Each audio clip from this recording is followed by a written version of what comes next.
Telangana voice news में आप सबका इस्तकबाल है। आइए नजर डालते हैं आज के अहम खबरनामे पर। चीफ मिनिस्टर रेवंत रेड्डी ने ओहदेदारों को हिदायत दी कि वह हैदराबाद के पुराने शहर से शमशाबाद एयरपोर्ट मेट्रो रेल की तामीर के मंसूबे का तैयार करें। इसी तरह चीफ मिनिस्टर ने रायदुर्गम से एयरपोर्ट मेट्रो रेल के आउटर रिंग रोड से मरबूत प्रोजेक्ट के टेंडर को ज़ेरे इल्तिवा रखने की भी हिदायत दी। चीफ मिनिस्टर ने चारशंबे को हैदराबाद मेट्रो रेल के तौसी कामों का आला सतही इजलास में जायजा लिया। इन्होंने कहा कि रायदुर्गम से एयरपोर्ट तक मेट्रो रेल के बजाय पुराने शहर से एयरपोर्ट तक मेट्रो रेल की तामीर से काफी लोगों का फायदा होगा। इसके लिए फौरी तौर पर महात्मा गांधी बस स्टेशन से फलकनुमा और फलकनुमा से एयरपोर्ट तक मेट्रो रेल प्रोजेक्ट के मंसूबे को तैयार करें। इस तरह एलबी नगर से बराह Chandrayangutta airport metro rail को मरबूत करने का प्रोजेक्ट भी तैयार करें। चीफ मिनिस्टर ने हैदराबाद मेट्रो रेल के मैनेजिंग डायरेक्टर को हिदायत दी कि वो कम खर्च पर मेट्रो को मरबूत करने की मंसूबाबंदी तैयार करें। पुराने शहर के मैलारदेवपल्ली, जलपल्ली और पहाड़ी शरीफ रोड के अलावा बारकस, पहाड़ी शरीफ और सिरसलम रोड से एयरपोर्ट को मरबूत करने की गुंजाइश का जायजा ले। चीफ मिनिस्टर ने कहा कि शहर से सीधा एयरपोर्ट पहुँचने वाली मेट्रो लाइन से अखराजात भी कम हो सकते हैं और खुले इलाकों में मेट्रो रेल की तामीर में भी आसानी हो सकती है, क्योंकि अक्सर इलाकों में सरकारी अराजियात है। इससे खानगी अराजियात खरीदने की जरूरत नहीं पड़ेगी।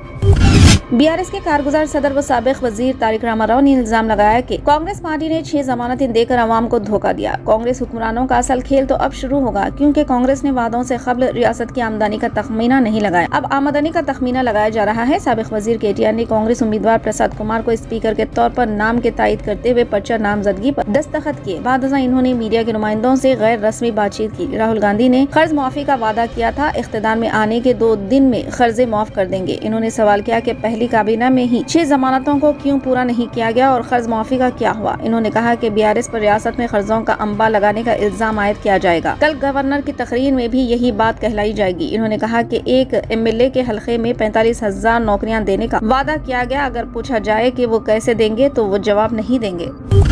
जी प्रसाद कुमार तीसरी तेलंगाना रियासती कानून साज असम्बली के स्पीकर के तौर पर बिला मुकाबला मुंतखब होने के लिए तैयार हैं। इन्होंने चारशंबे को कागजात नामजदगी दाखिल किया और चूंकि वो इस ओहदे के लिए कागजात नामजदगी दाखिल करने वाले वाहिद शख्स है, इसलिए जुमेरात को इनका इंतखाब महज रस्मी होगा। वो तेलंगाना असम्बली में दलित ब्रदरी की नुमाइंदगी करने वाले पहले स्पीकर होंगे। जुमेरात को असम्बली में स्पीकर का इंतखाब होना है। प्रोटेम स्पीकर अकबरुद्दीन ओवैसी प्रसाद कुमार के स्पीकर के तौर पर मुतफ़िक़ा इंतखाब का ऐलान करेंगे। बीजेपी को छोड़कर असम्बली में दीगर तमाम जमातों बशमुल बीआरएस, एमआईएम और सीपीआई ने इनकी उम्मीदवारी की हिमायत की है। नेशनल कॉन्फ्रेंस के सदर डॉक्टर फारूक अब्दुल्ला ने चारशंबे के रोज कहा कि नई दिल्ली ने जम्मू कश्मीर को अपनी गलत और गैर संजीदा पॉलिसी से जहन्नुम बना डाला और हुकूमत को इस तारीखी रियासत के अवाम के एहसासात और जज्बात का कोई ख्याल नहीं है। सदर जमहूरिया हिंद द्रौपदी मुर्मू, नायब सदर जमहूरिया जगदीप धनखड़, वजीर आजम नरेंद्र मोदी और लोकसभा के स्पीकर ओम बिरला ने चारशंबे के रोज पार्लियामेंट पर हुए दहशतगर्दाना हमले की 22वीं बरसी के मौके पर शहीद होने वाले 9 सिक्योरिटी अहलकारों को खराज अकीदत पेश किया। मोहतरमा मुर्मू ने कहा कि मुल्क हमेशा बहादुर सिक्योरिटी अहलकारों का मखरूज रहेगा और सबसे कहा कि वो दहशतगर्दी को खत्म करने के अपने अहद का इआदा करें। सदर जमहूरिया ने एक्स पर एक पोस्ट में कहा कि इसी दिन 22 साल पहले मुल्क में आला सियासी क़यादत को खत्म करने और हमारी जमहूरियत के मंदिर को नुकसान पहुंचाने के दहशतगर्दी के मजमूम मंसूबे को बहादुर सिक्योरिटी अहलकारों ने नाकाम बना दिया, जिनमें 9 अफराद भी शामिल थे जिन्होंने मादरे वतन के लिए अपनी जानों का नजराना पेश किया।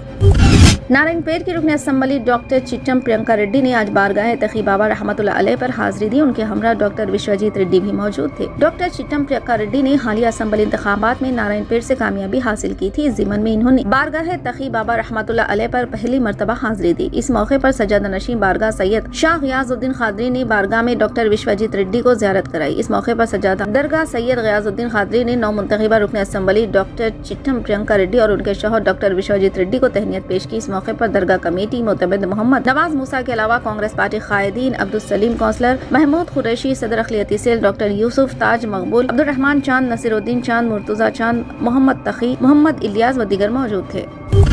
कर्नाटक के वजीर आला सिद्धारामैया ने कहा कि वो बेलगाम में आज उनकी हुकूमत के खिलाफ बीजेपी के एहतजाज का खैर मकदम करता हूँ। चीफ मिनिस्टर को चाहिए कि बीजेपी कायदीन खुद की पार्टी रुकन असम्बली बसवन्ना गौड़ा पाटिल पतनाल के इल्जामात का जवाब दे। इन्होंने बताया कि यतनाल कुल ऐवान के अंदर और बाहर साबिक वजीर आला BS येदियुरप्पा और इनके फर्जंद व पार्टी के रियासती सदर BY विजेंद्र, एक और साबिक वजीर आला बसवराज बोम्मई के अलावा पार्टी के अपोजिशन लीडर अशोक पर इल्जामात आयद किए। मुझे यकीन है कि बीजेपी लीडर इस एहतजाजी जलसे में अपने ऊपर लगाए गए इल्जामात का जवाब देंगे। सिद्धारामैया ने कहा कि बीजेपी एमएलए बसवन्ना गौड़ा पाटिल यत्नाल के एक सनसनीखेज बयान देते हुए कहा कि येदियुरप्पा पर हाईकमान को 2000 करोड़ रुपए देकर चीफ मिनिस्टर बनने का इल्जाम लगाया गया है। सिद्धारामैया ने कहा कि यत्नाल ने यह भी इल्जाम लगाया है कि येदियुरप्पा ने मरकज में बीजेपी लीडरों को ब्लैकमेल किया और इन पर अपने बेटे को रियासती सदर बनाया। सिद्धारामैया ने मांग की कि येदियुरप्पा आज के जलसे आम में इस बारे में तफसीलात बताएं। इन्होंने कहा कि यत्नाल अब तक ये इल्जामात आयद करते आ रहे हैं कि साबिक वजीर आला येदियुरप्पा ने बेंगलुरु से बीजेपी लीडर व सोमन्ना को हटाया और उन्हें मैसूर के 2 हलकों से इलेक्शन लड़वाया।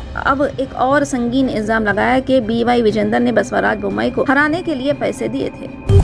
फिलहाल के लिए इस खबरनामे में बस इतना ही। देखने के लिए आपका बहुत बहुत शुक्रिया। अगर आप नए हैं इस चैनल पर तो सब्सक्राइब जरूर कर लें और बेल आइकन को दबा लें ताकि हमारी हर खबर आप तक पहले मिले।